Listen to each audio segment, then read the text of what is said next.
Alhamdulillahirabbil alamin wa bihi nasta'inu ala umuri dunya waddin wassalatu wassalamu ala asrofil anbiya'i wal mursalin wa ala alihi wa sahbihi ajma'in. Amma ba'du. Ibu kepala yang saya hormati, rekan-rekan semuanya, guru-guru yang saya hormati, alhamdulillah dalam kesempatan ini kita bisa berkumpul dalam acara diseminasi budaya positif untuk memenuhi salah satu tugas calon guru penggerak, yaitu Ibu Intan. Dalam kesempatan ini ada beberapa acara, yang satu pembukaan, yang kedua menyanyikan lagu kebangsaan Indonesia Raya, yang ketiga pembacaan ayat suci Al-Quran, yang keempat prakata dari Ibu Kepala Sekolah, yang kelima paparan materi diseminasi, yang keenam doa tutup. Untuk mempersingkat waktu, kita lanjutkan kepada acara yang kedua, yaitu menyanyikan lagu kebangsaan Indonesia Raya. Kepada Ibu Bapak Guru dipersilakan untuk berdiri.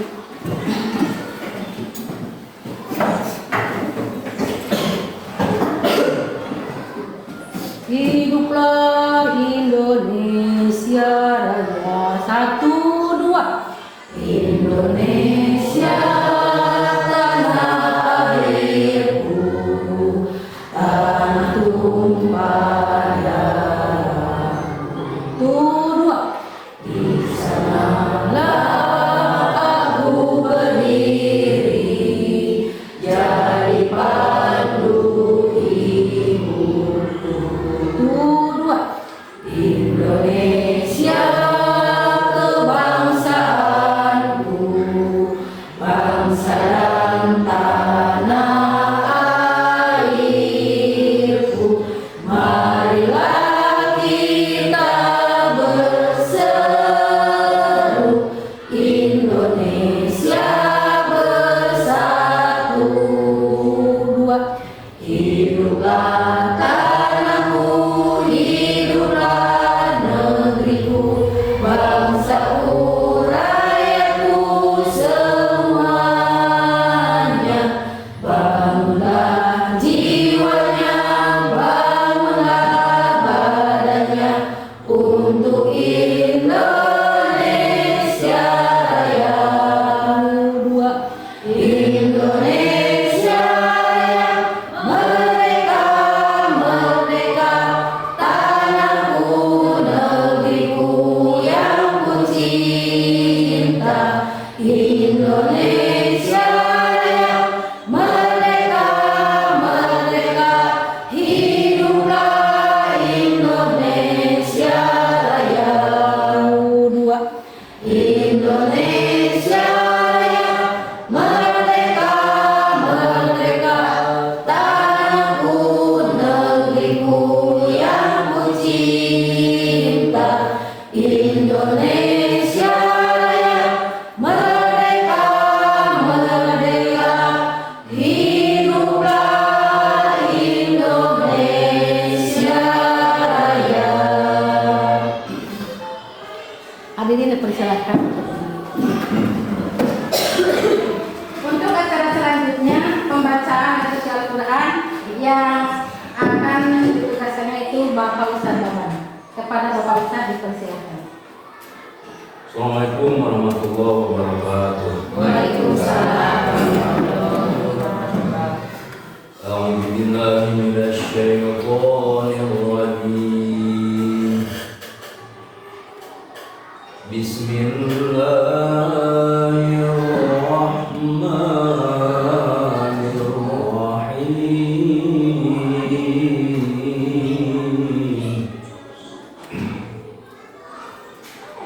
Kuntum khayra ummatin ukhrijat lin-nasi ta'muruna bil ma'ruf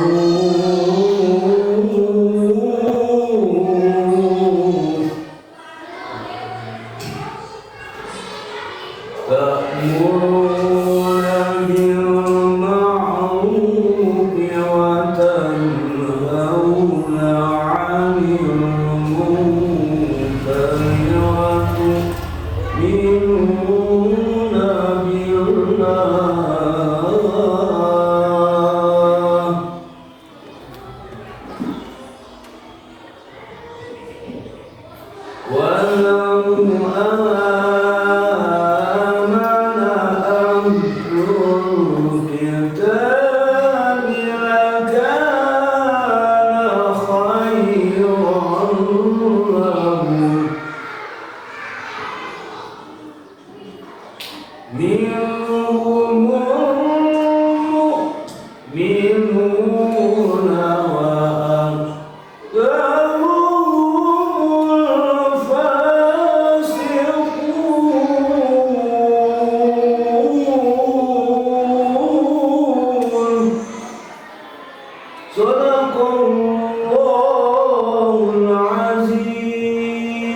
Wassalamualaikum warahmatullahi wabarakatuh.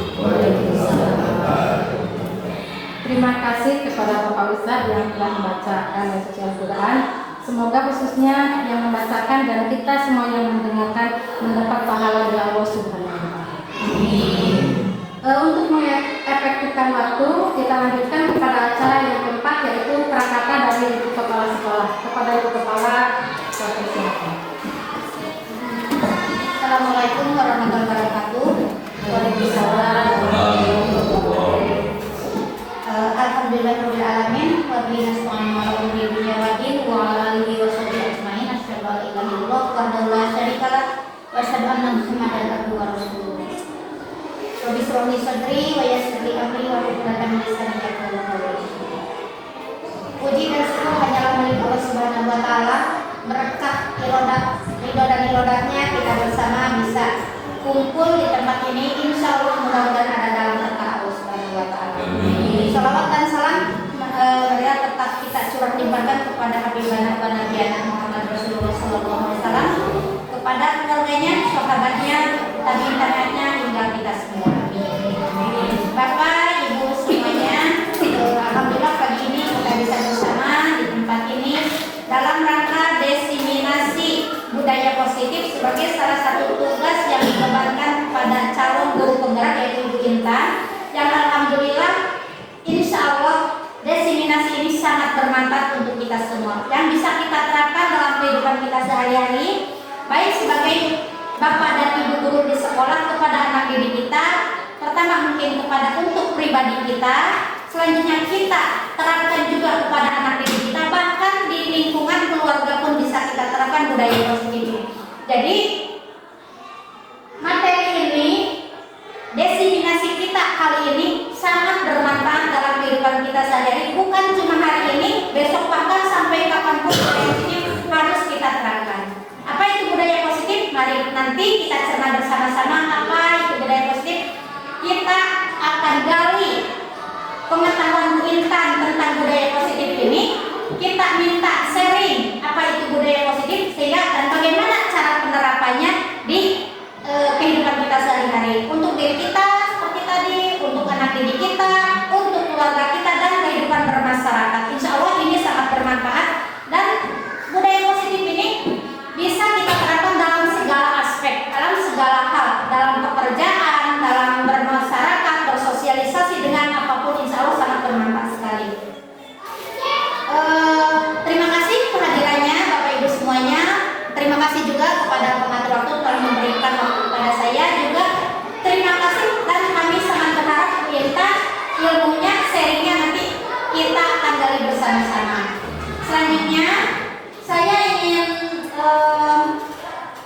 menyampaikan ada satu, bukan pepatahnya, ada satu moto atau kata mutiara yang disampaikan oleh seseorang, saya lupa lagi siapa namanya. Jadi hati-hatilah dengan pikiran dan niat kita, karena dari pikiran itu apa itu yang akan kita ucapkan. Maka hati-hati dengan ucapan kita, karena dari ucapan itu akan kita lakukan. Dan hati-hati dengan apa yang kita lakukan, karena itu akan menjadi kebiasaan. Dan kebiasaan itu, hati-hati dengan kebiasaan itu akan menjadi habit atau menjadi budaya kita. Jadi pertama ketika kita melakukan apa yang kita pikirkan, maka akan terucap. Ketika sudah terucap, maka kita akan lakukan. Setelah dilakukan, terus-menerus dilakukan, akan jadi suatu kebiasaan dan akhirnya jadi membudaya. Maka dari pikiran yang kotor nanti akan menjadi budaya yang kotor. Dari pikiran yang bersih, dari husnuzon, insya Allah nanti pun jadi budaya yang husnuzon. Itu saja. Mari kita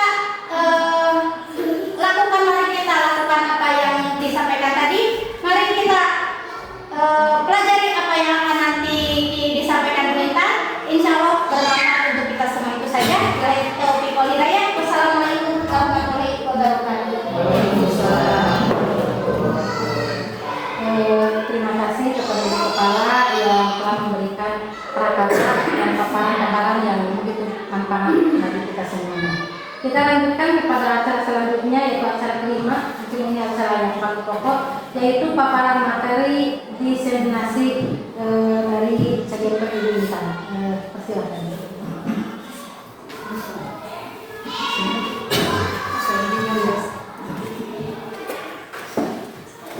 Baik, bismillahirrahmanirrahim. Assalamualaikum warahmatullahi wabarakatuh.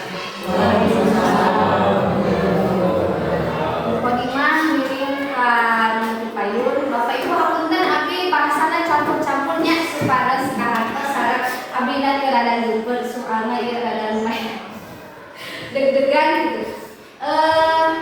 Mahatur pisan ka Bapak Ibu anu tos sumbi membersamai abdi berproses kami kegiatan diseminasi budaya positif.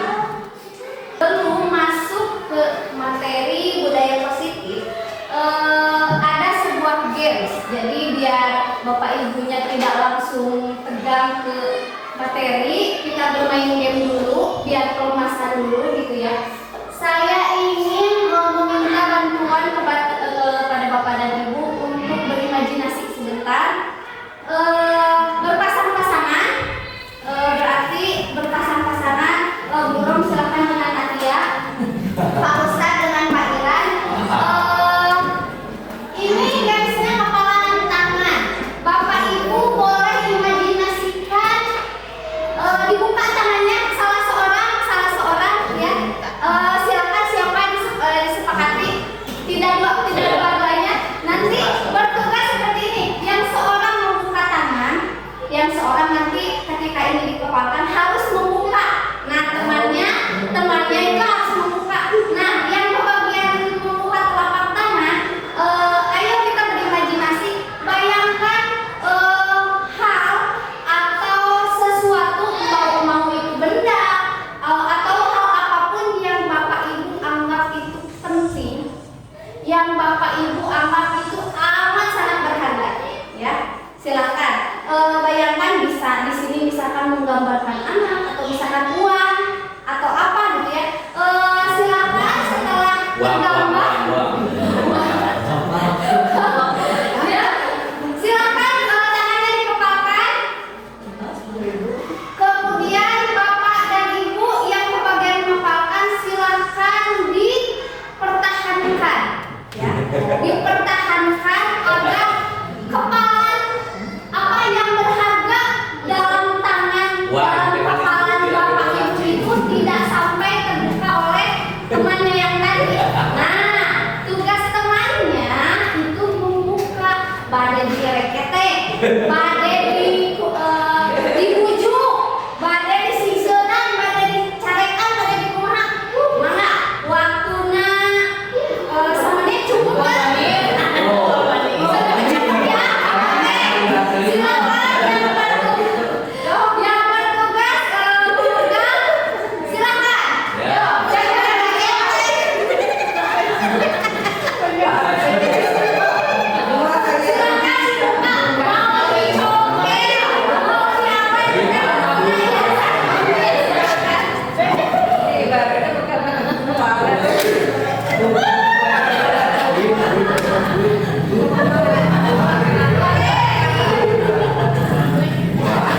Oke, waktunya habis ya.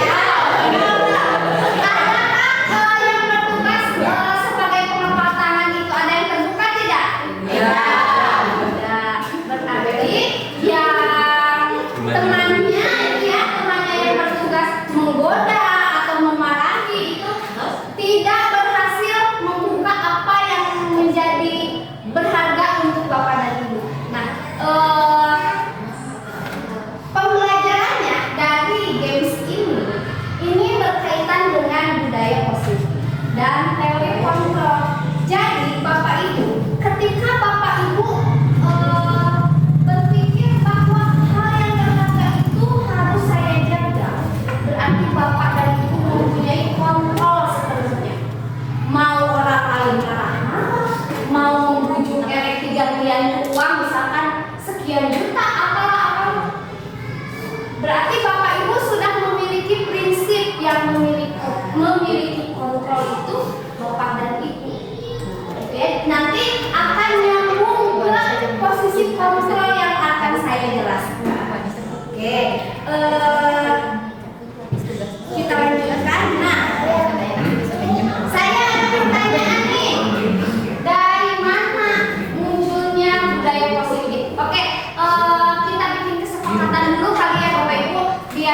tidak seperti metode ceramah yang saya ajak bicara gitu. Jadi kita komunikasinya dua arah gitu ya, biar suasananya hidup dan bisi upami abi unggulnya dia bisi bapak ibu tunduk gitu ya. Mama ada pertanyaan, pilih ayat pada kawan mana? Gimana ya kita budaya positif teh munculnya? Pikiran. Ya betul, dari pikiran kata doa muncul. Dari pikiran, dari apa lagi?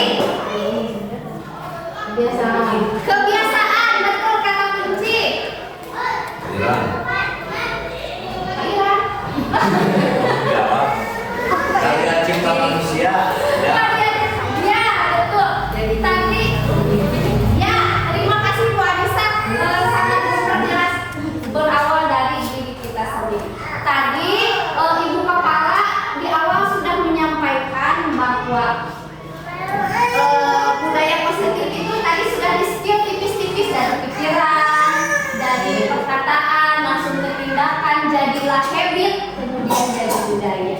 Nah, berdasarkan hasil diskusi pada ruang kolaborasi antara guru penggerak dengan fasilitator dan juga pengajar praktik, disimpulkanlah bahwa budaya positif itu berawal dari pikiran.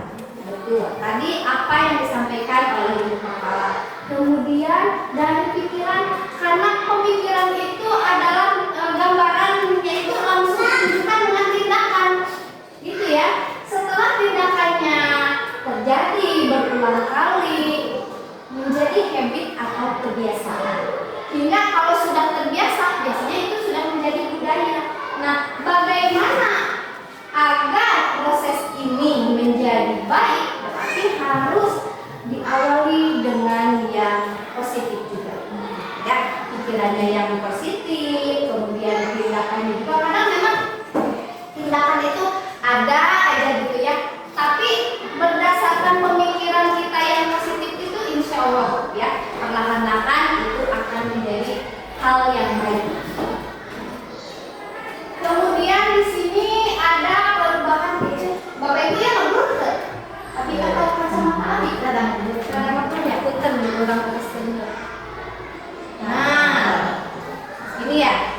Oke. Perubahan paradigma belajar. Perubahan paradigma pembelajaran ini merupakan pergeseran antara stimulus respon menjadi teori kontrol. Tadi yang game itu ya, teori kontrol.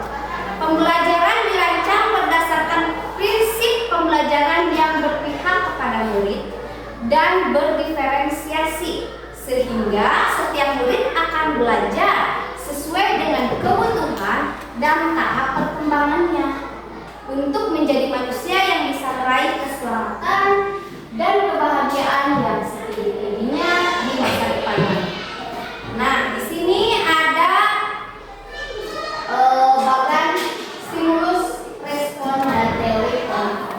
Ini paradigma perubahan pembelajaran itu peralihan dari stimulus respon menjadi teori kontrol. Ya, di sini coba kita lihat dalam stimulus respon itu realitas kebutuhan kita itu sama. Itu berdasarkan stimulus respon. Berdasarkan teori kontrol, realitas kebutuhan kita itu berbeda. Jadi gini, saya ambil contoh biar lebih paham. Kenapa kebutuhan kita berbeda? Karena setiap orang memiliki keinginan yang berbeda. Misalkan gini, Pak Ustadz, misalkan, ayo Pak Ustadz, periogina atau naon? Pak Ustadz bisa menjawab B. Upami Bu Anissa, naon Bu Anissa mah bisa aja C. Padahal serumah, ya, serumah satu keluarga. Tapi kebutuhannya itu berbeda. Begitu juga dengan anak didik. Dengan latar belakang keluarga yang berbeda, dengan latar belakang lingkungan yang berbeda, pasti kebutuhannya juga akan berbeda. Kemudian kita yang kedua deh, semua orang melihat hal yang sama. Bapak Ibu ya kawan,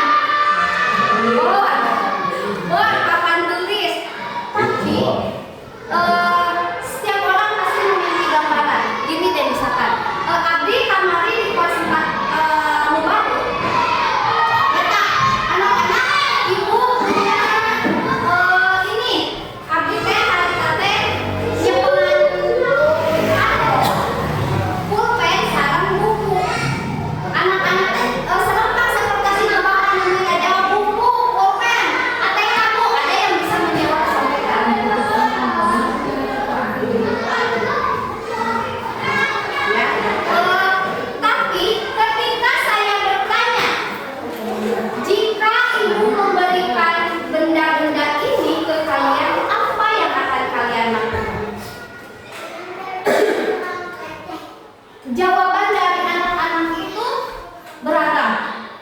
Bu, abi mah saat itu yang pertama kali menjawab itu Widya. Beliau berpendapat, Bu, abi mah mau dipasihan eta ku ibu pada ngagambar. Ngagambar naon? Ngagambar bunga, Bu. Nu digunakeunana naon atuh patlot sareng buku. Terus ada apa ngajawab? Bu, abi mah mau dipasihan buku eta, alat eta ku ibu. Abi mah rek ngagambar, tapi abi mah rek ngagambar mobil.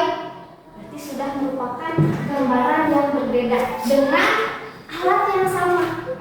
Ayah deh Pak, ngajawab teh abi mah rek ngagambar puisi, Bu.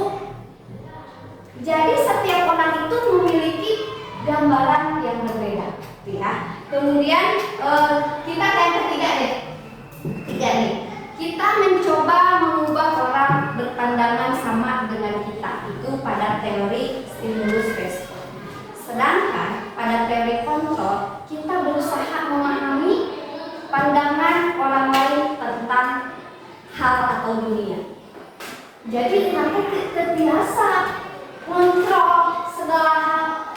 Kita harus memahami apa yang mereka pikirkan, ya. Jadi gitu. Begitu juga ketika proses pembelajaran. Ketika memang anak pemahamannya itu, Bu, dan cek abi mah eta teh saya teh didambel kakapalan kertas nate terus pulpena kok abi diambil kamera gambar. Salah tidak? Tidak, karena memang anak memiliki pandangan, ya, menurut dunianya mah dan menurut abi mah saya nanti gitu ya. Jadi anak memiliki pandangan sendiri. Tidak usah dijawab dari ini semua lah ya. Atau satu lagi deh, satu lagi. Perilaku buruk dilihat sebagai suatu kesalahan itu dalam stimulus dan respon. Dalam teori kontrol, semua perilaku memiliki tujuan. Ibu dan bapak jangan menganggap murid kita itu sok aya paribasa, mana mah pedagog, mana mah anu. Jangan sampai mengucapkan hal-hal yang negatif. Setiap perilaku yang ditunjukkan oleh anak didik kita itu memiliki tujuan. Ya, ketika kita tanya, misalkan mohon maaf saya belum terlalu dekat dengan murid kelas 4 yang sekarang. Saya memberikan contoh yang anak kelas 5 yang tahun kemarin ya. Soleh Andika lumayan rada aktif, senang bergerak. Saya sering mendapatkan laporan, Bu, Sindika mah oces wae tapi teh berlian wae. Itu menurut pandangan temannya. Ketika saya bertanya, Bu, da abi teh resep atau diperhatikan ku si eta teh, saudika teh gitu. Oh, ternyata tujuan Dika itu dia ingin diperhatikan, ya. Jadi memang ada karakteristik siswa yang senang bergerak. Jadi bagaimana cara kita nanti mengarahkan, karena dalam gaya belajar pun itu tidak sama. Nanti kita akan bahas di materi selanjutnya. Ini hanya beberapa yang saya bahas karena satu terlalu panjang. Selanjutnya nih, pertanyaan dari Bapak dan Ibu ya. Ketika mendengar kata disiplin, apa yang terbayang dalam benak Bapak dan Ibu? Aturan, tepat waktu, betul. Berat, telinga ini. Apalagi kira-kira? Taat. Ya, patuh, taat sama.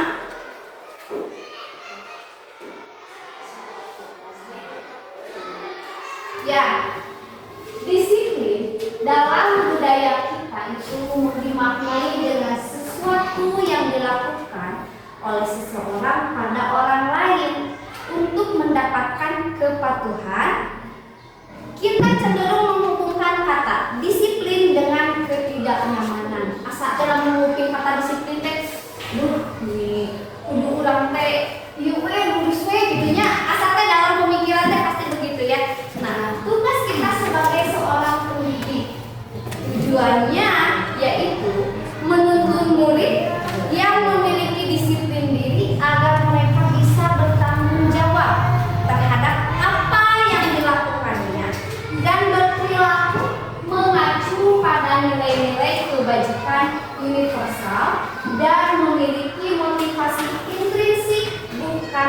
ekstrinsik.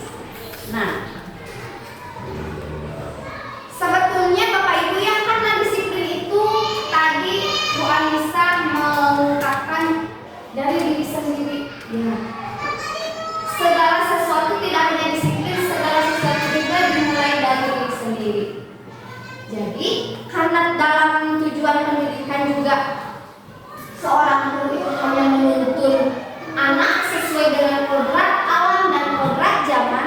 Jadi di sini dalam budaya positif guru itu hanya menuntun agar anak memiliki rasa disiplin. Itu muncul dari motivasi intrinsik dari dalam dirinya. Jadi guru itu hanya menuntun dengan cara apa? Dengan cara pemodelan.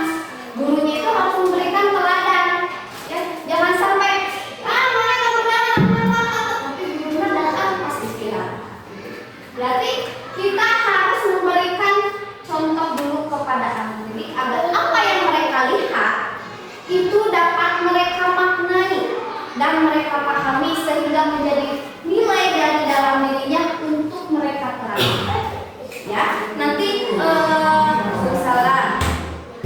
Nanti kita menuju ke nilai-nilai kebajikan universal. Sekarang kita lanjut dulu. Nah, disiplin positif. Lalu bagaimana disiplin positif itu dapat terbentuk? Yang pertama itu melalui komunikasi yang baik antara guru dan murid, bukan dengan kekerasan dan juga ancaman. Karena kalau sudah ada ini dan ini, itu berarti bukan dari dalam dirinya.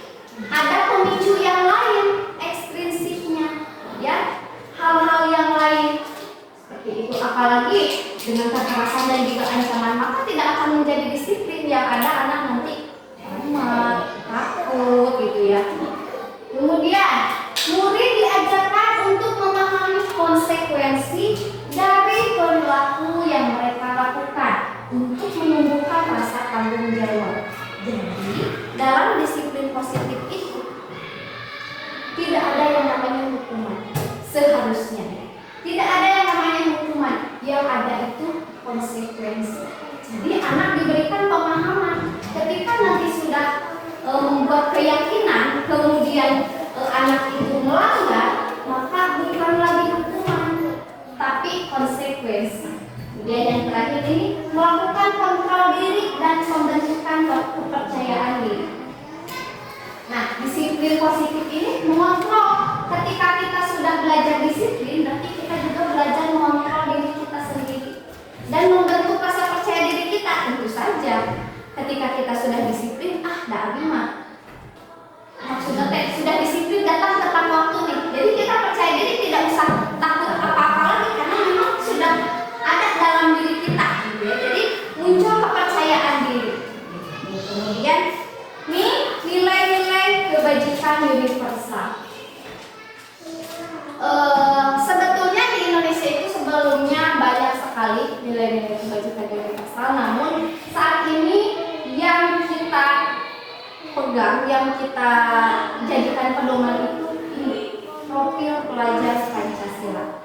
Rasanya ini sudah tidak asing ya Bapak Ibu, anak-anak sudah bernyanyi, ini tariannya juga sudah ada gitu ya. Jadi ini adalah nilai-nilai kebajikan universal, beriman dan bertakwa kepada Tuhan yang Maha Esa dan berakhlak mulia, mandiri, bernalar kritis, kreatif, bergotong royong, berkebinekaan global.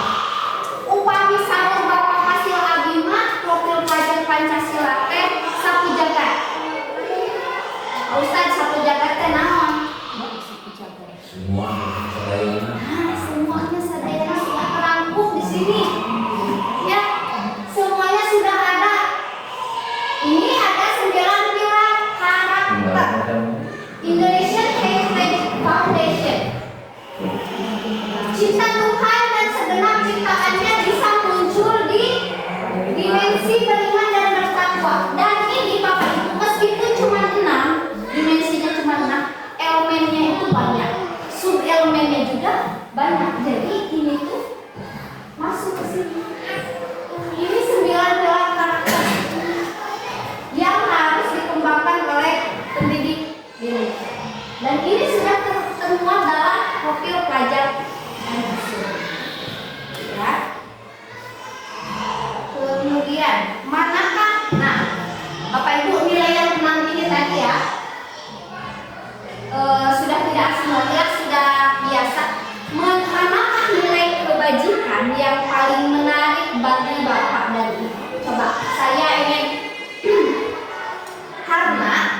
saja dalam satu sekolah itu pasti berbeda-beda. Yang dianggap menarik mungkin saja menurut saya menarik itu dimensi apa. Menurut Ibu Encik yang kelas 1 itu yang paling menarik itu apa? Dilatar belakangi dengan murid yang berbeda. Coba saya mau mendengar pendapatnya. Ya, mari kita sharing. Coba kita buka lagi. Dari keenam nilai kebajikan universal ini, menurut Bapak Ibu yang paling menarik yang mana? Nomor 1, Bu. Nomor 1, iya. Cinta Tuhan. Yang ini, Pak. Oh. Yang ini beriman dan takwa. Iya. Ya. Menurut Bapak Guru PJOK itu yang paling menarik itu beriman dan bertakwa kepada Tuhan Yang Maha Esa dan berakhlak mulia. Nih, mungkin saja ini menarik bagi Bapak dan Ibu dilatar belakangi dengan murid yang Pak Iran ajarkan, ya. Jadi tidak semata-mata Pak Iran ini menarik karena oh iya mah Kalimantan Dayak. Sebagai fondasi, Bu, fondasi. Nah, betul, sebagai fondasi. Kemudian boleh saya mendengar jawaban dari yang lain, pendapat dari yang lain. Bergotong royong, baik Bu Anu Cucu itu bergotong royong. Berarti apa? Boleh saya mendengar apa alasan Bu Anu Cucu memilih bergotong royong? Saling antara murid dan ada Kesinambungan, oke, kerjasama yang baik. Ya, tentu saja. Lalu iya guys, kiat-kiat antara murid dan guru apakah akan terjadi proses pembelajaran yang baik? Tentu tidak, ya. Karena dengan bergotong royong, murid dengan gurunya itu sinkron, berarti tujuan pembelajarannya itu akan lebih mudah untuk dicapai. Oke, satu orang lagi ya. Satu orang lagi, kira-kira siapa nih? Mandiri, Bu Encik nih, Mandiri. Boleh minta penjelasannya Ibu? Karena saya mengajar di kelas 1, Ya. kebanyakan masih ketakutan ikut kepada teman-teman lain. Jadi saya minta tiap anak itu sudah mandiri bisa mengeluarkan pendapat. Oke, baik. Terima kasih. Nah, pasti nilai yang Bapak Ibu yakini itu menarik karena memang dilatar belakangi oleh murid Bapak dan Ibu ajarkan, ya. Kemudian ini, apakah nilai tersebut sudah selaras dengan prinsip atau nilai yang ada di sekolah Bapak dan Ibu? Kalau untuk di sekolah kita mungkin sudah, karena memang bulan lalu juga kita sudah mengkomunikasikan mengenai visi dan prakasa perubahan yang selaras dengan sekolah. Boleh saya bertanya kepada Ibu Guru Pak Un? Apakah misalkan Ibu tadi mengambil nilainya itu apa? Apakah sudah selaras dengan prinsip dan nilai yang diterapkan Pak Un? Kalau saya berpendapat, Ya. tadi ada kreatifnya. Ya, ada. Kreatif karena mandiri. Dari kemandirian anak bisa jadi berpikir secara kreatif, bisa mengungkapkan kan? Ya, Bisa ya. mengungkapkan apa yang ada di pikirannya. Ya, berarti alhamdulillah Ibu Guru di Pak Un juga sudah sesuai, sudah selaras dan sudah relate dengan prinsip yang sekolah itu yakini, gitu ya. Kemudian ini pertanyaan terakhir nih, bagaimana agar nilai-nilai tersebut dapat dipahami dan diterapkan oleh murid dalam kehidupan sehari-hari? Coba.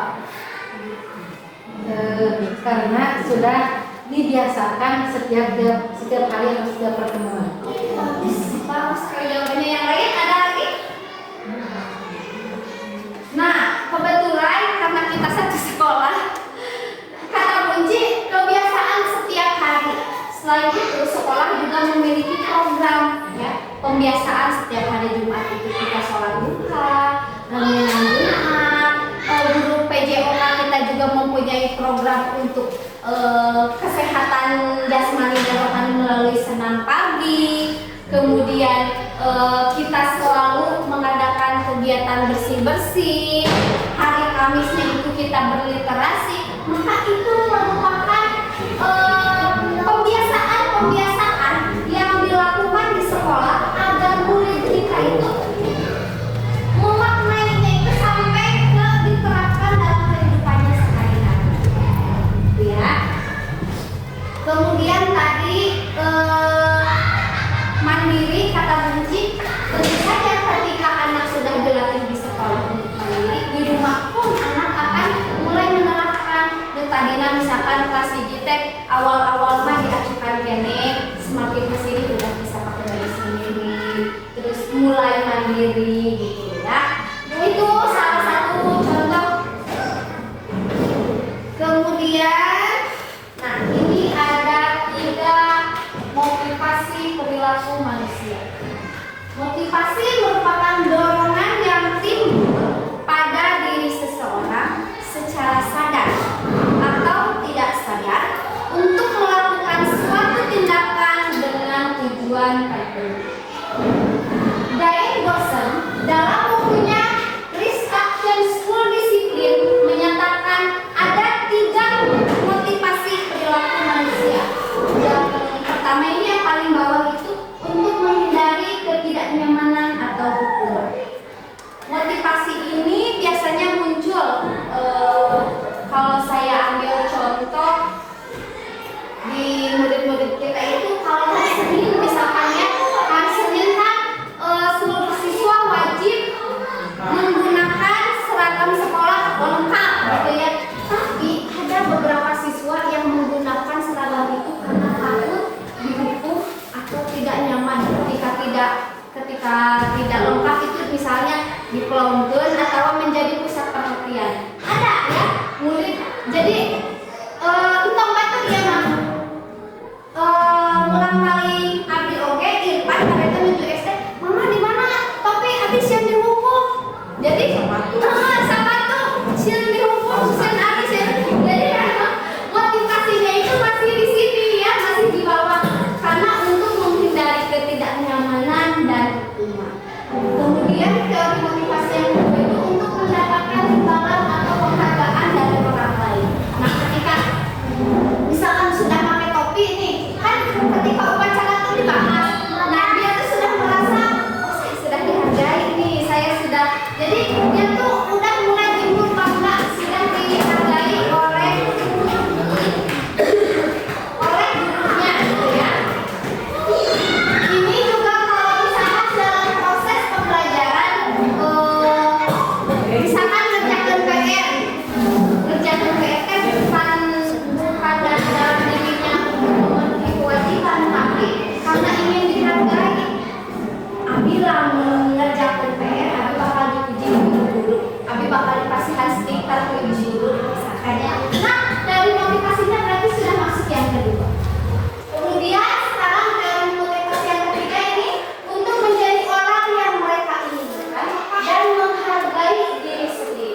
itu anak sudah nomor 3, nomor 3 yang ini sudah bagus, sudah mengetahui kewajibannya, sudah muncul dari dalam dirinya gitu.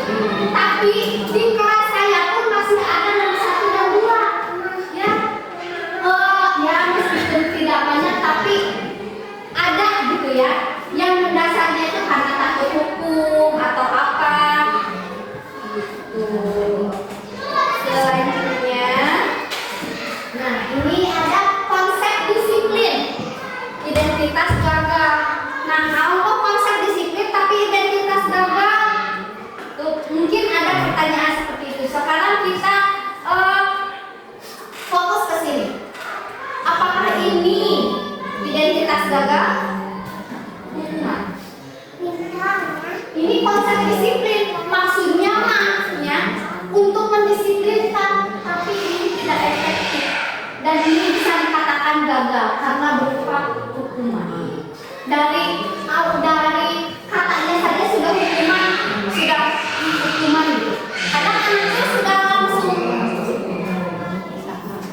langsung ini ya, langsung takut gitu kalau mendengar kata hukuman.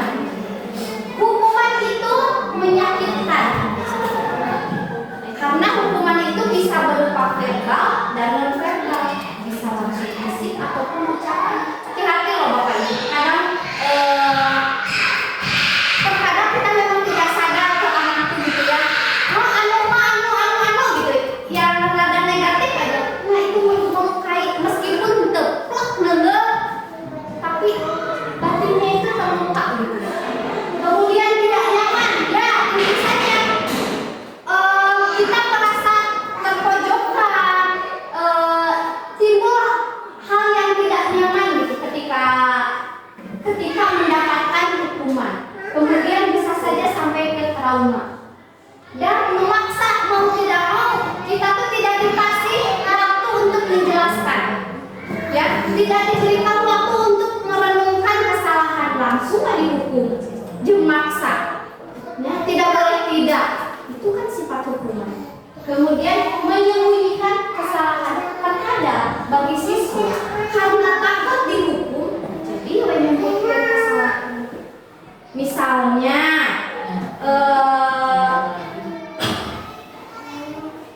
murid kita misalkan karena takut dihukum kemarin ada yang harere gitu ya, jadi tahu wartos dasieun ya, padahal tidak apa-apa. Jadi kita akan merubah konsep ya, nanti kita juga harus mengkomunikasikan kepada murid-murid kita nanti di kelas apa yang kita pelajari hari ini. Saya berharap Bapak Ibu dapat mengaplikasikannya kepada murid Bapak dan Ibu. Saya juga sama masih belajar, tapi kita bareng-bareng berproses gitu ya Bapak Ibu. Kemudian anak menjadi merasa rendah diri karena mendapat hukuman. Kemudian penghargaan. Nah, apa penghargaan tapi identitas gagal? Karena penghargaan itu tidak efektif. Ya. Tidak efektif ketika kita terus masihan penghargaan, misalkan lama-kelamaan anak itu menjadi bosan. Ya. Dan bisa saja bertindak sesuai kemauannya lagi. Ya. Jadi ini penghargaan tidak efektif. Kemudian merusak hubungan atau sifat iri. Ya, dari dalam diri anak juga, padahal anaknya sudah merasa, Bu, padahal mah abi teh tos bagel, tos ngerjakeun PR, tos anu, tapi nah si itu anu sae. Misalkan, ya. Nah, itu menimbulkan sifat rasa iri pada diri siswa dari penghargaan ya, dari penghargaan. Kemudian mematikan kreativitas. Ketika kita tidak lagi memberikan hadiah, jadi anak tuh malas untuk berkreativitas lagi. Dari hadiah ya mama. Nah, suka muncul itu kan kalimat itu dari anak. Ya. Kemudian menghukum dengan sistem ranking. Inilah mengapa pada kurikulum merdeka itu tidak ada lagi yang namanya ranking. Ya. Karena ternyata dari perankingan ini tuh menjadi identitas gagal bagi murid. Padahal abi teh Bu tos ngerjakeun PR, abi teh diajak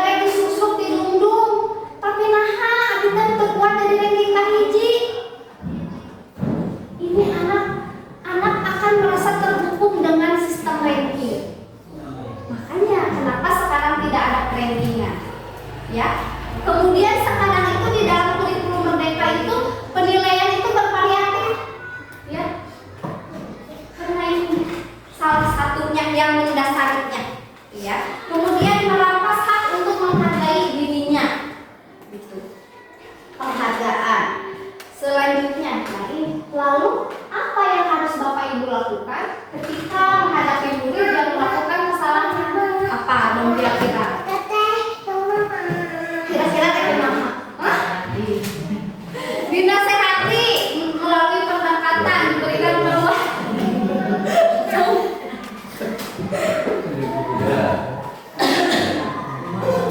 Dinasehati, kemudian ya melakukan bonding, pendekatan, gitu ya. Nah, kita bahas. Nah, ada konsep disiplin identitas sukses. Yang tadi anak diajarkan untuk mengetahui apa itu konsekuensi. Tapi memang penguatannya masih dalam jangka pendek. Jadi konsekuensi itu kita harus terus perlu memonitori secara berkelanjutan. Ya, konsekuensi itu penguatannya jangka pendek. Kemudian tadi masih stimulus dan respon. Sedangkan kita sekarang itu akan menuju ke peralihan ke teori kontrol. Kemudian menghormati peraturan, ya, karena memang kita mengajarkan untuk anak memahami, mendapatkan konsekuensi. Jadi saya berharap tidak ada lagi, meskipun dari kemarin juga tidak ada hukuman, tapi kita hilangkan kata hukuman di sekolah, ya. Kita ganti dengan konsekuensi. Karena ada, saya yakin Bapak dan Ibu juga sudah membuat keyakinan, entah itu di kelas ataupun di sekolah. Nah, nanti ketika keyakinan itu sudah dibuat, maka harus ada konsekuensi yang dijalankan, ya.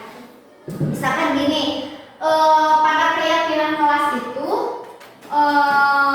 tidak boleh makan di kelas, misalkan di Ibu ya, di kelas 1 membuat keyakinan kelasnya itu tidak boleh makan di kelas. Jika ada anak yang makan di kelas, berarti konsekuensinya itu apa? Dan konsekuensi itu harus disusun berdasarkan kesepakatan. Jadi teman Ibu pada Ibu guru lamun anu langgar berarti kudu sasampu. Itu masih termasuk hukuman, ya. Konsekuensi itu diambil dari kesepakatan. Jadi anak yang memberikan, kalau misalkan ada yang makan di kelas, kira-kira apa yang harus dilakukan?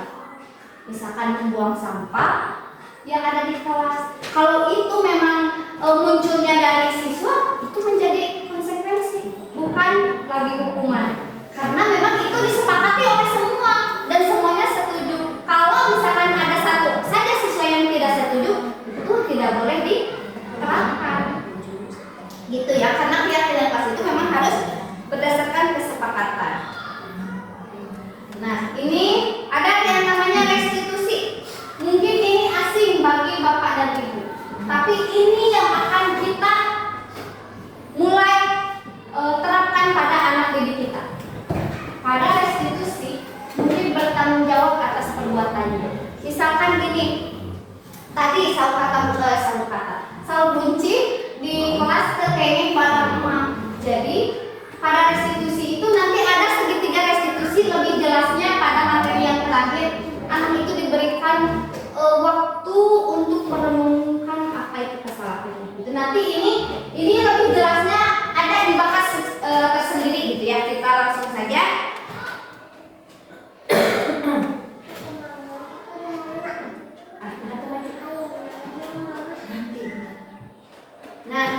Nah, ini perbedaan dari hukuman, konsekuensi, dan juga restitusi. Guru menghukum murid berdiri di depan kelas itu termasuk hukuman. Dan di awal-awal saya ngajar dulu, gitu ya, ketika masih ngajar bahasa Inggris, iya teh kok abi teh dilakukan Ibu, kata abi kok abi dijadikan contoh teh abi teh sadar diri, merefleksikan diri, gitu ya. Abi teh ternyata apa yang saya lakukan selama ini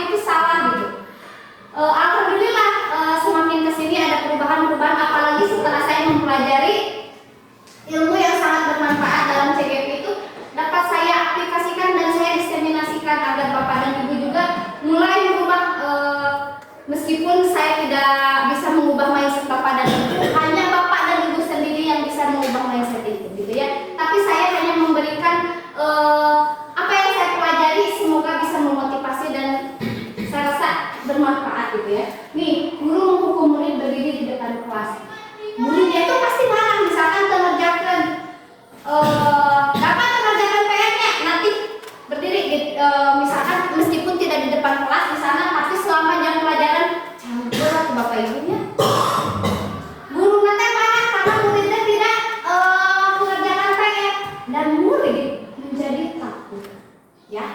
Kemudian kalau dalam konsekuensi beralih menjadi lebih baik, guru memberikan konsekuensi mengerjakan PR ketika jam istirahat. Berarti konsekuensinya memang sudah kesepakatan. Jadi mau tidak mau dan memang semuanya sudah sepakat gitu ya. Gurunya tegas, siswanya menghormati peraturan karena memang dia yang mengajukan gitu. Kesepakatan.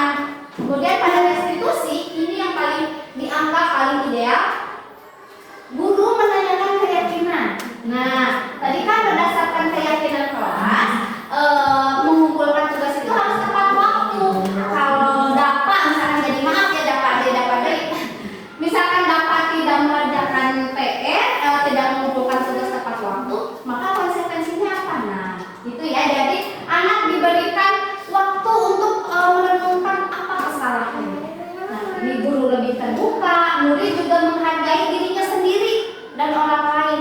Jadi tidak terbuka, oh nanya abi teh upami henteu abi teh kesalahan abi teh kieu, upami abi ayeuna ngalanggar, berarti abi kedah kieu menyatu. Jadi anak lebih menghargai dirinya sendiri gitu ya. Jadi tidak menyalahkan dirinya sendiri justru anak teh ya. Karena nanti pada restitusi kita akan praktek nanti ya Bapak Ibu. Guru itu akan memvalidasi tindakan yang salahnya. Kemudian akan distabilkan dulu gitu ya, biar anaknya tidak takut. Tuh nanti itu kita akan coba praktek di segitiga restitusi. Nah sekarang mau ya Cik, Bapak Ibu mengatakan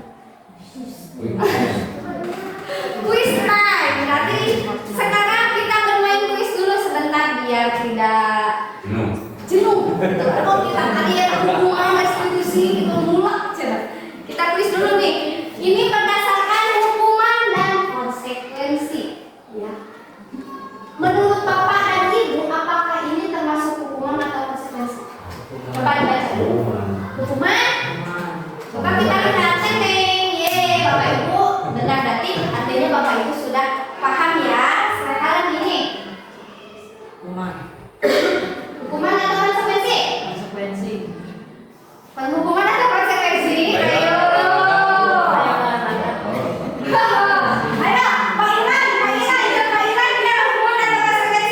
Konsekuensi berarti benar ini jawabannya ya.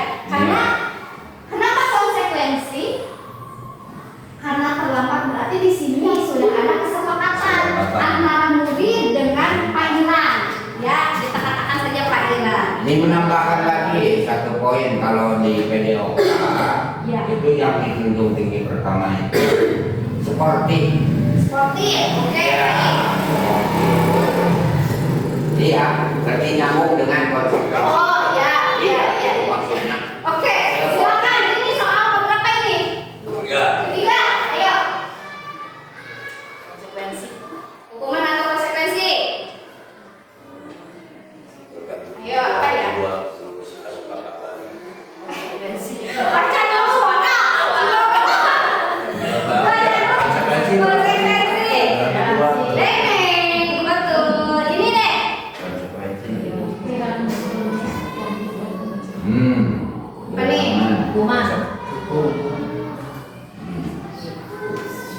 Apa nih? Konsekuensi karena itu di belakang dengan Konsekuensi karena terlambat jadi menambah gitu ya. Dan ini sering saya lakukan kalau lagi kegiatan jemit bersama Bapak fasilitator Bapak ada nanti kita mulai jam 9.30 ya, 19.30 ya.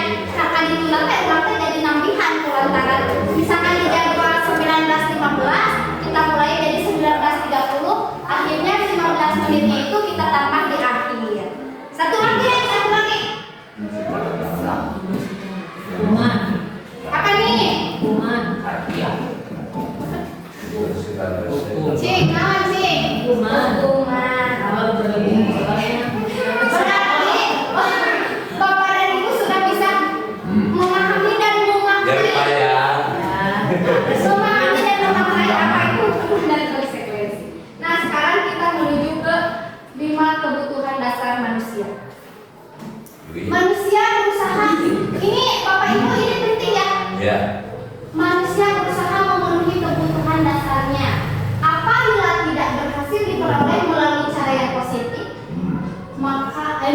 mungkin dengan cara melanggar aturan. Karena memang ini kebutuhan dasar. Kebutuhan dasar itu yang pertama ada bertahan hidup, penguasaan, kasih sayang dan rasa diterima, kebebasan dan kesenangan. Itu mutlak tidak hanya pada diri murid tapi kita. Ini judulnya juga manusia, berarti kita manusia, 5 kebutuhan dasar manusia. Kenapa kita harus belajar ini sebagai guru? Agar kita memahami kebutuhan apa yang terlewatkan pada diri murid yang harus dipenuhi pada anak didik kita. Itu ya. Ini sambil kita berefleksi, kira-kira kebutuhan dasar apa yang perlu kita penuhi ya? Itu. Oke. Nih. Bertahan hidup itu berupa makanan, pakaian, ya. Kemudian ini mah bisa dibaca, cuman begini, saya mau memberikan contoh.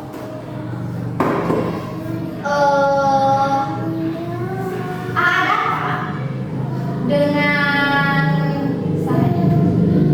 Farid yang dilihat dengan Farid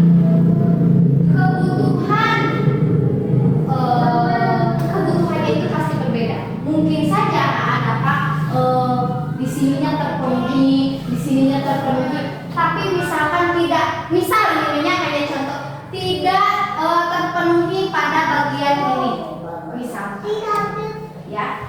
Berarti nanti perilaku yang akan ditunjukkan oleh Adapa itu memang untuk memenuhi kebutuhannya. Misalkan jadi banyak bergerak, ingin mencoba hal baru, yang bangun ayam ayam teh selalu penasaran. Ya, berarti dia memang ingin memenuhi kebutuhan dasar ini, kebebasan. Ya, misalkan Farid mah akhir biasa, tapi punten misalkan karena cicingna jeung Nina, jadi ini yang kurang. Jadi bisa saja nanti Farid di sekolah itu minta makanan ke temannya atau misalkan berbuat yang memang untuk memenuhi kebutuhannya.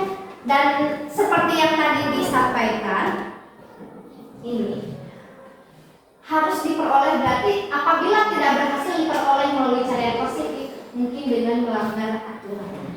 Contoh ini mah ya, contoh. Misalkan hari ini lapar. Ini mah hanya contohnya, contoh bukan ini. Bisa saja karena dia dari hal positifnya tidak, misalkan cicing Nina sakit atau kumaha, jadi punten misalkan jadi nyana atau misalkan kumaha, jadi anak itu bertindak itu karena ada tujuan gitu. Jadi kita tuh tidak boleh menjudge mana teh salah anu. Kita periksa dulu kebutuhan dasar apa yang coba mereka penuhi itu. Ya. Itu mungkin yang harus kita maknai gitu ya. Jangan sampai kita langsung menjudge misalkan dihubungkan dengan latar. Aduh, jangan sampai seperti itu. Kita kerucutkan, kita fokuskan. Coba digali dulu gitu ya. Seperti itu mungkin untuk contohnya.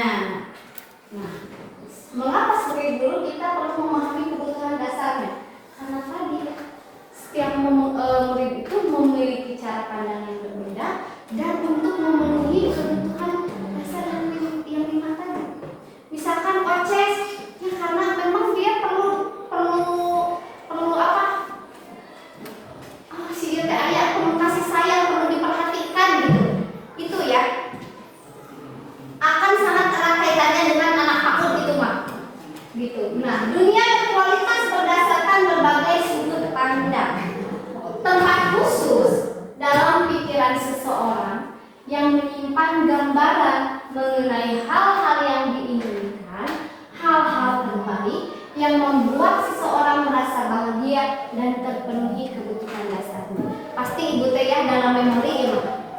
Ada tempat mengenai hal-hal yang menurut Bapak Ibu itu bahagia, yang menurut Bapak Ibu itu berharga, dan setiap orang itu pasti berbeda.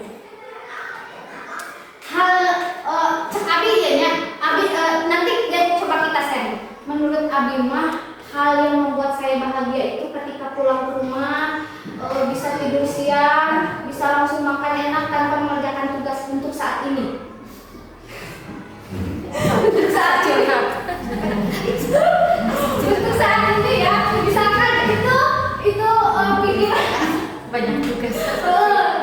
Itu pasti berbeda menurut Pak Bapaknya mungkin. Mungkin menurut kalau kita gali, kita kan umat Islam, ya, sesungguhnya bahwa kebahagiaan Allah letakkan pada amal agama sebagaimana Rasul melaksanakannya.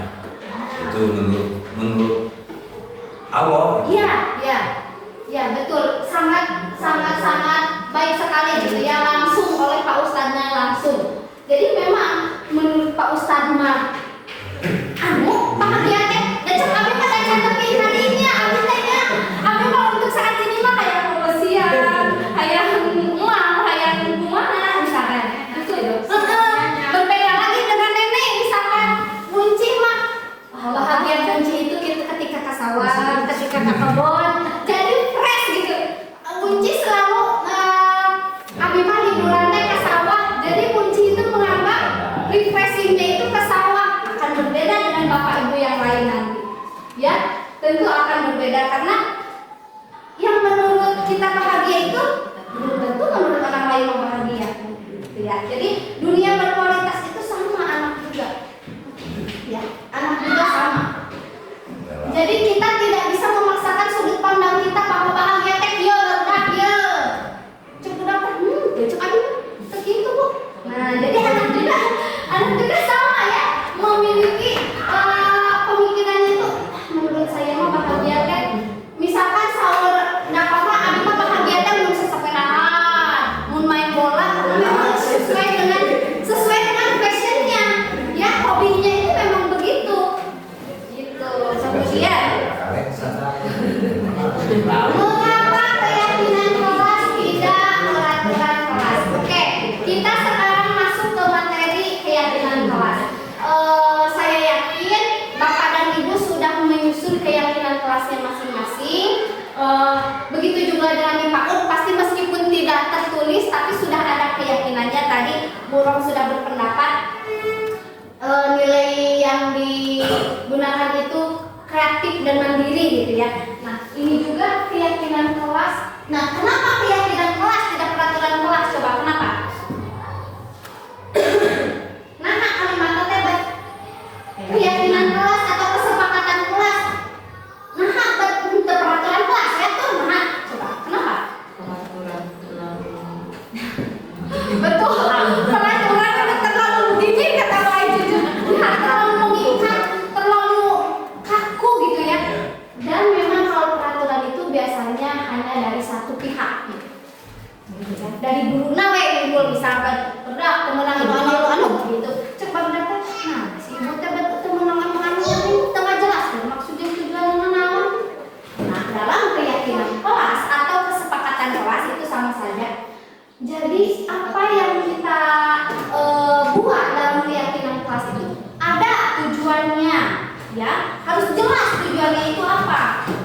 Kemudian berdasarkan nilai apa tadi kunci. Misalkan tidak boleh makan di kelas, tujuannya apa? Biar kelasnya bersih, kemudian udara di kelas tidak bau basreng misalkannya. Itu misalkan berarti ada kan tujuannya ya. Kemudian nilainya apa tadi? Kebersihan. Itu termasuk dalam dimensi beriman bertakwa, elemennya terhadap lingkungan. Gitu ya. Terhadap orang lain juga, kira-kira lalu di kelas bau basreng teman-teman yang lain apakah terganggu atau tidak? Terganggu ya. Tapi tak. Jadi ikut kasih data. Oke ya, gitu. Ini berarti sudah ya, sudah kelas. Kemudian mengapa keyakinan kelas penting untuk membangun budaya positif? Kenapa nih? Coba kira-kira. Mengapa keyakinan kelas penting untuk membangun budaya positif? Karena dari keyakinan kelas kita mulai membelajarkan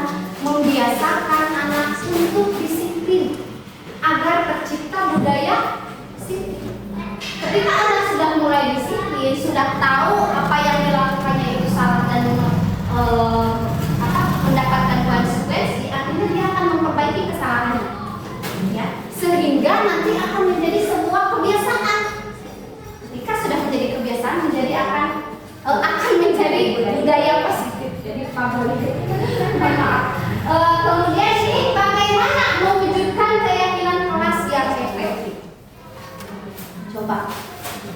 Mewujudkannya itu bagaimana? Boleh, sampai. Yang membuat keyakinan kelasan juga anak-anak, mungkin yang mewujudkan juga harus anak-anak. Ya, tepat sekali. Sudah dijawab dengan tepat. Langsung jedor karena intinya. Karena yang membuat kesepakatannya itu nanti dijalankan juga dengan anak. Namun harus digarisbawahi tadi karena kesepakatan jadi tidak bisa dilakukan hanya oleh satu orang siswa dan satu orang guru. Karena tidak akan terwujud. Kalau yang lain masih mau kurang. Kenapa diadakannya keyakinan kelas? Karena agar mereka dapat mengontrol. Ya. Jadi memang berupa aturan tapi yang disepakati. Jadi tidak seberang pihak. Jadi mereka tuh bisa agar tidak keluar dari koridornya. Jadi tetap aja gitu. Dan ini tuh mendisiplinkan, membiasakan. Gitu ya.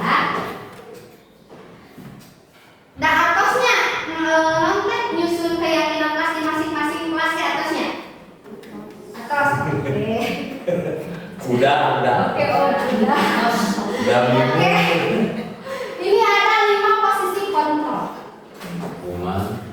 Sebagai pengkhusus, sebagai pembuat rasa bersalah, sebagai teman, sebagai pemantau, sebagai manajer. Kira-kira ini ada pertanyaan Ucan. Kira-kira atau mau nonton dulu nggak? Nonton dulu aja kalian biar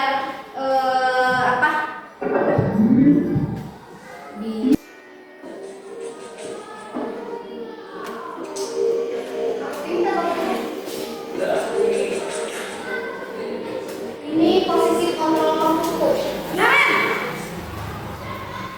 Sini kamu. Selamat pagi, Bu. Selalu terlambat. Kamu deh pasti terlambat. Maaf, Bu. Saya Apa coba? Alasan kamu apa lagi? Kapan sih kamu tidak terlambat? Malas sekali ya kamu jadi anak. saya Dasar pemalas. Gak kapok-kapok sih kamu. Sudah berapa kali terlambat? Sana, kamu keliling lapangan basket 2 kali. Kenapa saya harus keliling lapangan basket, Bu? Kenapa? Kamu melawan ibu. Berani-beraninya jawab. Sudah terlambat, masih berani jawab pula. Sekarang, keliling lapangan basket 5 kali sekalian. Biar kapok. Cepat. Pergi sana ke lapangan basket. Nah, ini yang membuat merasa bersalah.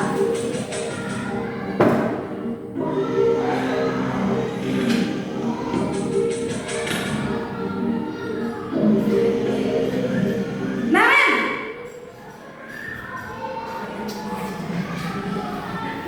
Selamat pagi, Bu. Naren. Kamu kenapa terlambat lagi, nak? Ya Tuhan, Naren. Kamu senang ya bikin ibu susah ya? Kalau kamu terlambat lagi, nanti ibu yang ditegur bapak kepala sekolah, nak. Disangka ibu tidak bisa membina kamu. Duh, gimana ini? Maaf, Bu. Duh, Gusti Naren.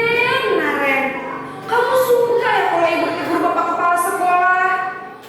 Terus, sekarang ibu harus tulis apa ini di buku absen? Ini kamu sudah sering terlambat loh. Ibu harus apa coba? Maaf, Bu. Maaf sekali.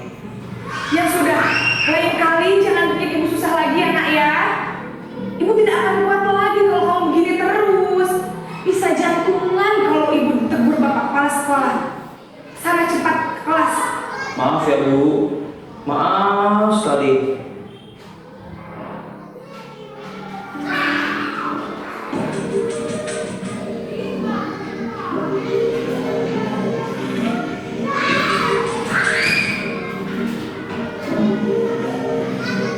Naren!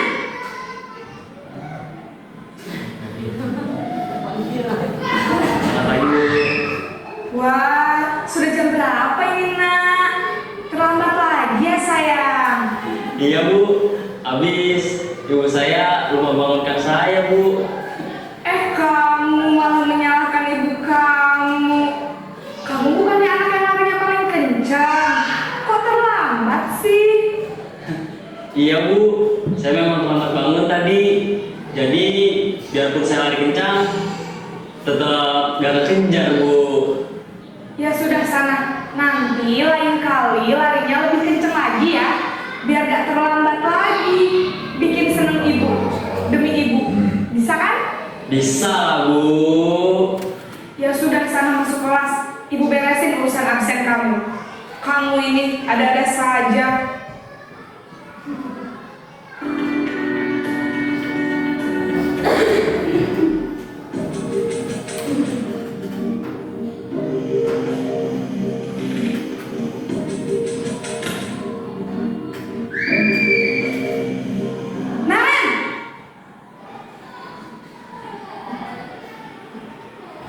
Selamat pagi, Bu. Naren, apa peraturan sekolah kita tentang jam berapa kita harus masuk sekolah, nak? Kita harus di sekolah jam 7, Bu. Iya betul, sekarang sudah jam 7.20. Naren sudah tahu konsekuensinya jika terlambat hadir. Paham, Bu. Saya harus tinggal kelas pas jam istirahat selama 20 menit. Iya benar, konsekuensinya demikian. Jadi nanti jam 9.30 pas istirahat, kamu harus tinggal di kelas, kerjakan tugas tambahan untuk ketertinggalan kamu, ya? Baik, Bu.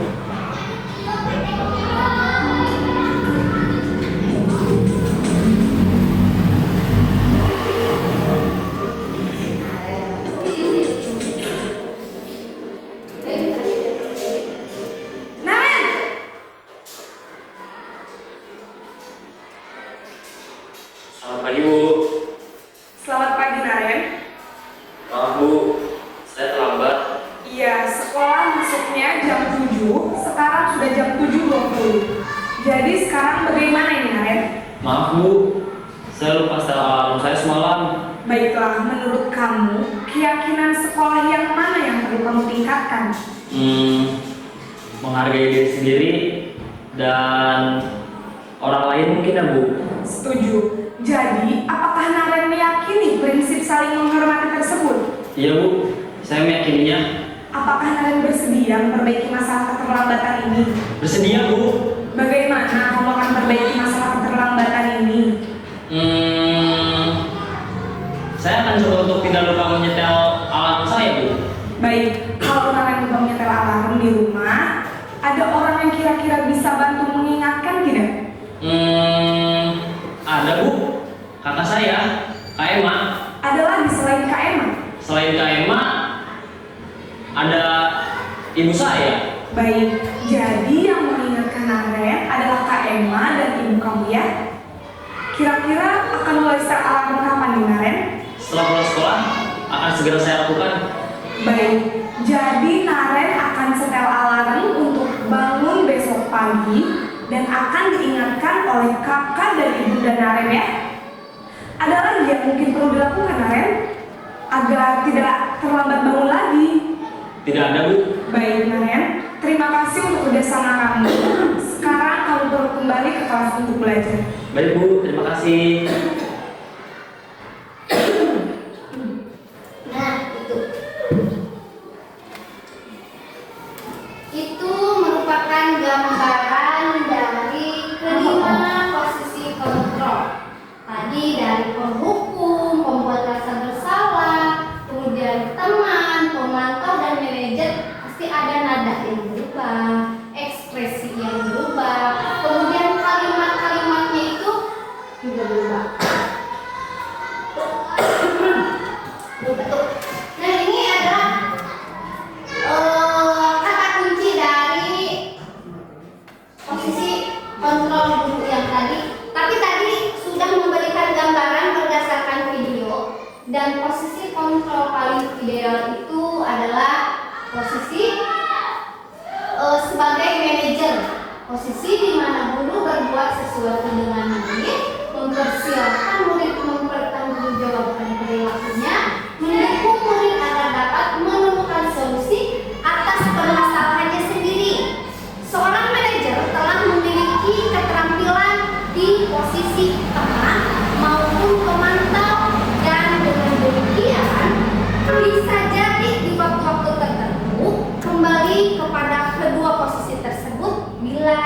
murid kita.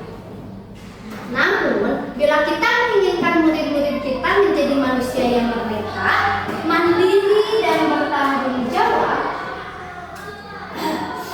maka kita perlu mengacu pada restitusi yang dapat menjadikan murid kita seorang manajer bagi dirinya sendiri. Di manajer, murid diajak untuk menganalisis kebutuhan dirinya maupun kebutuhan orang lain. Di sini penekanan bukan pada kemampuan membuat konsekuensi, namun dapat berkolaborasi dengan murid bagaimana memperbaiki permasalahan atau kesalahan yang ada. Nah, ini segitiga restitusi yang di awal-awal sudah di-spill, sudah disenggol-senggol gitu ya.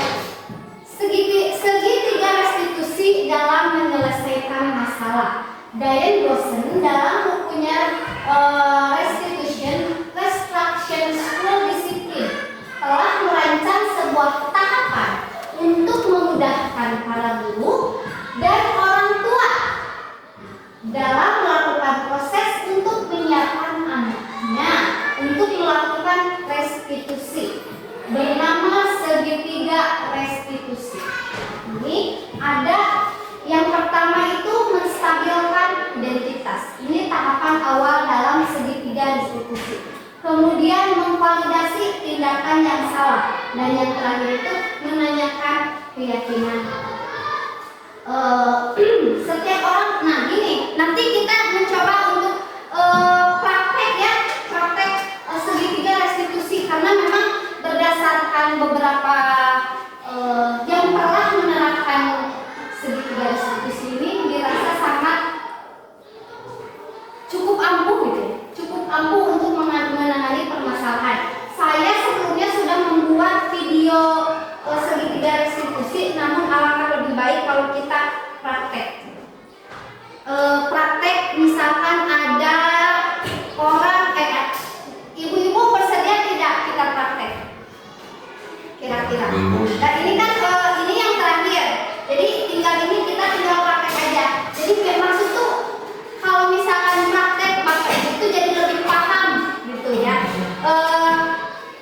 Saya meminta izin untuk bapak dan ibu ada yang menjadi murid, tapi yang nakal, bukan nakal, punten, yang ada permasalahan. Disiram itu ya. Apa? Tos kesempat. Nya aktif. Minta izin untuk satu orang yang menjadi murid. Ya, oke. Saya akan mencoba menerapkan segitiga restitusi kepada Jamlia. Oke, Jamlia. Kasusnya mau apa nih? Kasusnya mau apa? Apakah tidak mengerjakan PR atau apa? Kira-kira kesepakatan dulu nih. Atau terlambat datang ke sekolah? Iya, udah tadi berarti jangan. Atau apa? Tapi tadi mah masih posisi manajer. Tidak Ininya belum. atau tidak piket. Tidak mengerjakan PR, mau? Tidak piket, boleh. Misalkan ada temannya yang salah satu temannya yang mengadu kepada saya. Ceritanya saya di meja guru ya. Ini silakan siapa yang mau berperan jadi temannya yang melaporkan teman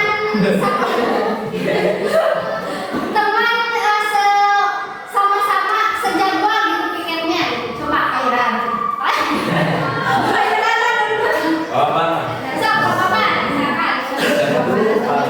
Ini dulu melaporkan dulu. Bu, ya dapat generasi aku. Bu, Patia. Untuk apa ya? Ya, gimana? Agar mengerjakan tiket tadi Oh, malah bermain dengan teman yang lain. Malah bermain. Sama saya piketnya. Oh, jadi keberatan tuh saya. iya, jadi Ustaz, jadi tadi pikirnya sendiri. Saya tidak pernah dipanggil nama. Oh, jadi tadi Ustaz pikirnya sendiri. Oh ya, ya sudah. Nanti coba ibu ini ya ngobrol dengan dia. Ya silakan. Makasih Bu. Iya, silakan. Oke, sini aja. Sini aja. Oke, silakan ibu. Nah, sok ibu di dia ceritanya dulu biar kelihatan ya. Hukum itu udah. Kalau bisa lihat pakai salahnya. Uberi. Ujang ya, apa Ujang tahu mengapa ibu memanggil Ujang ke sini?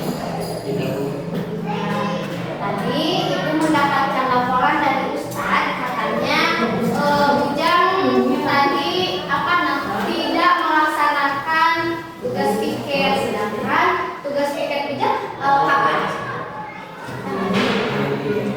Ini bersama Ustadz, betul tidak? Jadi betul tadi Ustadz memberikan laporan kepada ibu, katanya Ujang tidak melaksanakan piket hari ini. Kenapa? Ya sudah, tidak apa-apa. Semua orang tidak ada yang sempurna. Pasti pernah lupa, pasti pernah melakukan kesalahan. Yang penting sekarang Ujang tahu apa kesalahan Ujang. Ujang harus memperbaiki. Oke, gini. Apa yang membuat Ujang lupa sampai tidak piket itu kenapa? Jadi, diajak main. Oke, diajak main sama teman-temannya dan malah lupa gitu ya piketnya. Sekarang coba Ujang ingat-ingat kembali. Apa keyakinan kelas yang sudah kita sepakati? Oke. Enggak, piket melaksanakan piket. Oke. Kan saat ini kan Ujang berarti melanggar ya keyakinan kelas yang sudah kita sepakati. Kira-kira apa yang akan Ujang lakukan? Ya berarti Ujang harus mendapatkan dapat konsekuensi karena telah melanggar keyakinan kelas yang sudah disepakati. Ujang tahu kan konsekuensinya apa kira-kira? Saya akan pikir saat istirahat. Oke, jadi sekarang Ujang sudah tahu, kemudian karena memang Ujang telah melanggar keyakinan yang sudah disepakati, mau tidak mau Ujang harus menjalankan konsekuensinya, ya.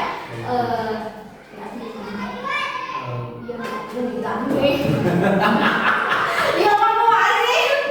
Ya, nah kurang lebih seperti itu ya Bapak Ibu. Jadi tidak ketika ada anak yang misalkan melakukan kesalahan, tidak diperluas ya. Tapi kan kamu misalkan di depan teman-temannya, kira-kira apakah itu akan melukai harga dirinya? Iya.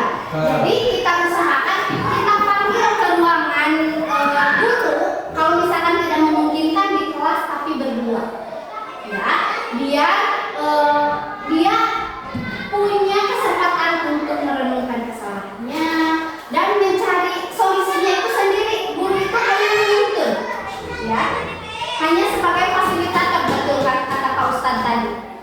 Jadi yang menentukan solusinya itu dia sendiri dan dia juga jadi memperbaiki dirinya sendiri dan orang lain. Nah itu kira-kira kurang lebih seperti itu. Semoga dapat diaplikasikan nanti oleh Bapak Ibu guru yang lain. Oke, ini contoh kasus ketiga restitusi udah kesimpulan. Nah tadi pertanyaan dari Pak Irama sepertinya terlalu umum, itu mau bisa ini.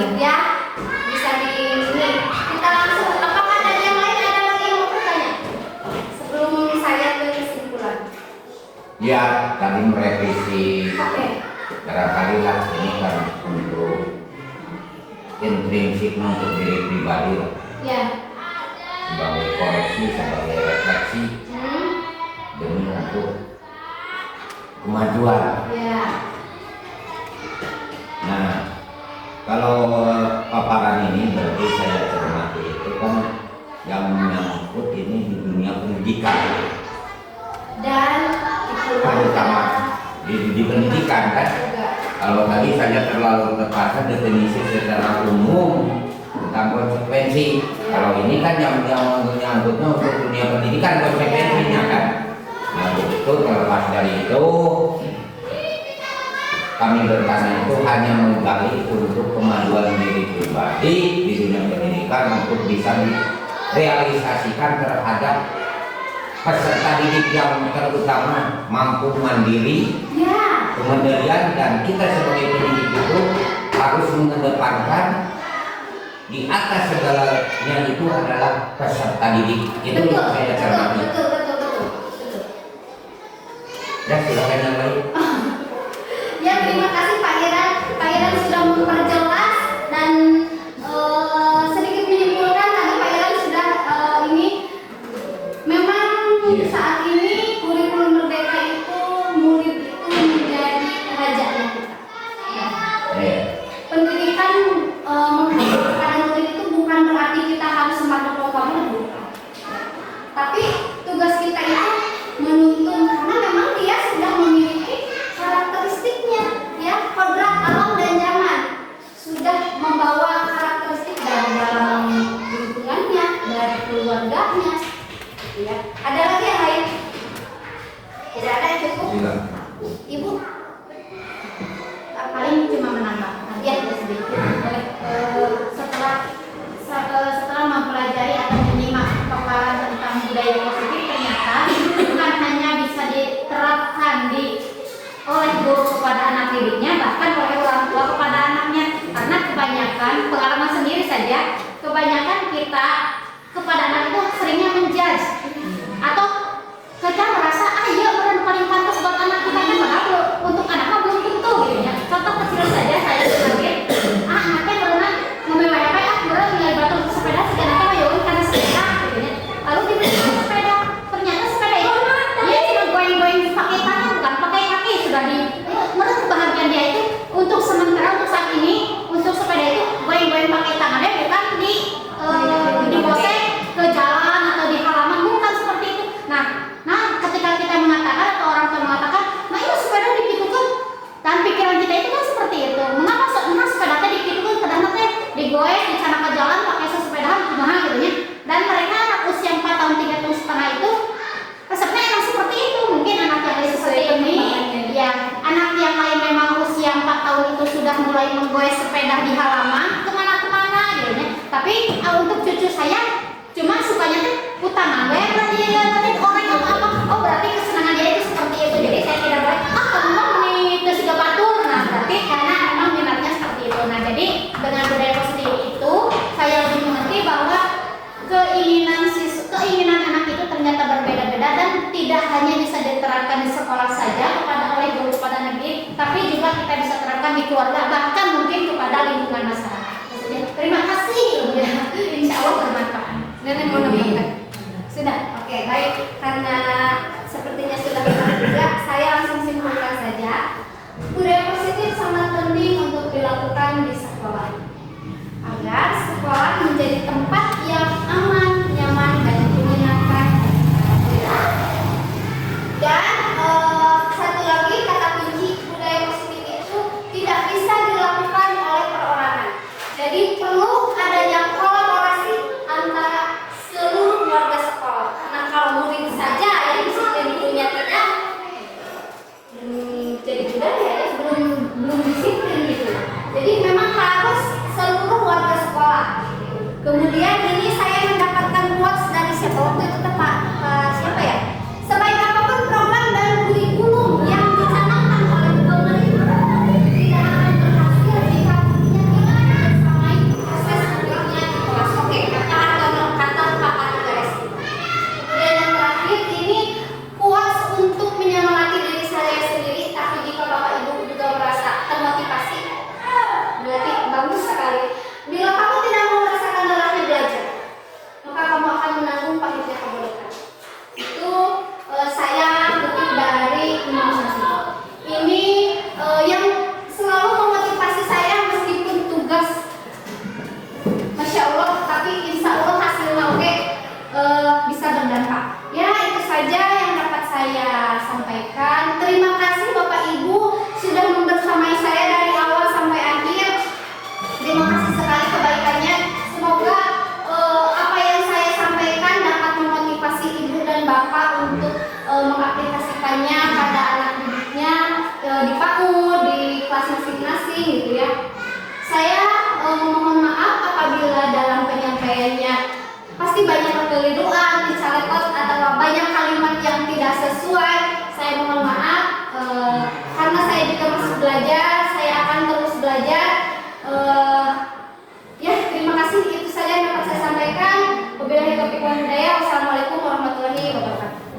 Waalaikumsalam warahmatullahi wabarakatuh. Alhamdulillah ibu bapak guru semuanya, kita dapat ilmu yang lebih banyak ya dalam acaranya memenuhi salah satu tugas, yaitu tugasnya Bu Intan pada calon guru penggerak. Ternyata saya juga sebagai guru banyak kesalahan-kesalahan yang mungkin akan diperbaiki setelah punya ilmu dari Bu Intan. Terima kasih Bu Intan, mudah-mudahan sukses ya. Amin, terima kasih Bapak Ibu. Sekarang kita lanjutkan kepada acara yang selanjutnya, yaitu doa tutup. Saya persilakan kepada Bapak Ustaz. Marilah kita berdoa, semoga Allah Subhanahu wa Ta'ala membimbing kita senantiasa kita mengajar manusia-manusia yang betul-betul mau belajar. Karena yang paling rugi orang yang tidak mau belajar. Kemudian perlu kita sadari seperti kata Imam Syafi'i tadi, tiada lain tugas kita adalah jadi belajar bukan hanya daripada materi dan kurikulum saja, tetapi kita harus kolaborasi yang tadi. Yang paling penting kita harus pelajari anak-anak kita atau siswa kita. Jadi kita belajar itu dari anak. Sebetulnya kita belajar itu dari anak. Seperti anak ini mengapa nakal, kita harus pelajari. Harus bagaimana kita solusinya, harus bagaimana kita mengarahkannya. Barangkali mohon maaf, sekelumit pengalaman seiring doa kita, semoga Allah Subhanahu wa Ta'ala menjadikan kita adalah orang-orang yang terbaik seperti tadi di dalam surat Al-Imran tadi, kuntum khairal ummah. Artinya kita adalah umat yang paling baik, yang senantiasa selalu memacu, memicu, membantu anak-anak kita memberikan ilmu. Itulah barangkali Allah Subhanahu wa Ta'ala memberi petunjuk kepada kita sehingga kita dimudahkan, anak-anak kita dimudahkan, negara kita diselamatkan, menjadi senantiasa orang-orang yang peduli dengan keilmuan. Amin Allah ya rabbal alamin. Allahumma shalli ala sayyidina Muhammadin wa ala alihi wa sahbihi wa maulana Muhammad wa sallim wa barik ala sayyidina Muhammadin. Amin ya Allah ya rabbal alamin. Alhamdulillah ya rabbil alamin. Hamdan syakirin hamdan hamidin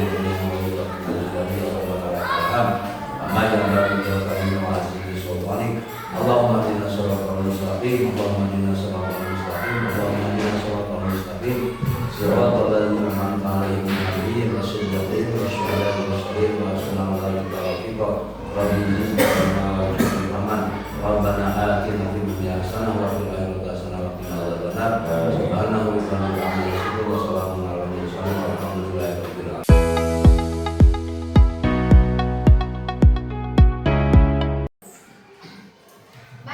Seperti yang sudah Ibu katakan sebelumnya, hari ini kita akan menyusun apa? Keyakinan kelas. Ada yang tahu apa itu keyakinan kelas? Coba. Oke, dia. Oke, aturan kelas yang disepakati. Gimana, ada yang lain? Oke, sepertinya pendapat media sudah menjawab, yaitu aturan kelas yang harus disepakati. Berarti kalau aturan itu tidak hanya berdasarkan dari keinginan ibu, tapi berdasarkan dari keinginan kalian. Apa sih tujuan kita membuat keyakinan kelas? Ada yang tahu?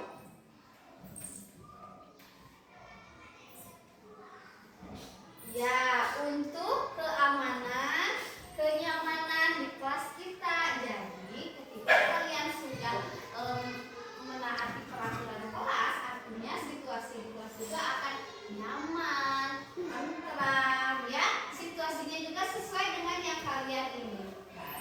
Oke, sekarang Ibu mau kalian mengungkapkan apa saja yang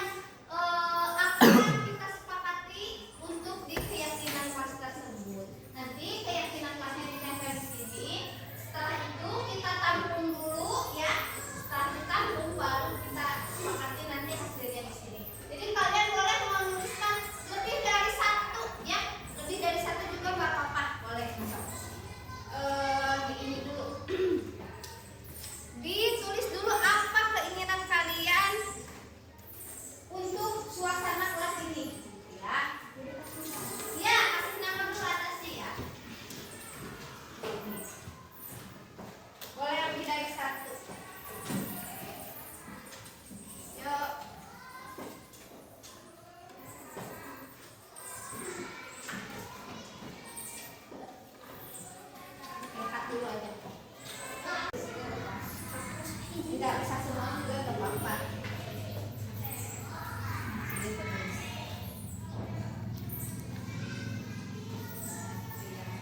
Oke, kalau yang sudah boleh ditempel di sini. Yang sudah.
kalian hias.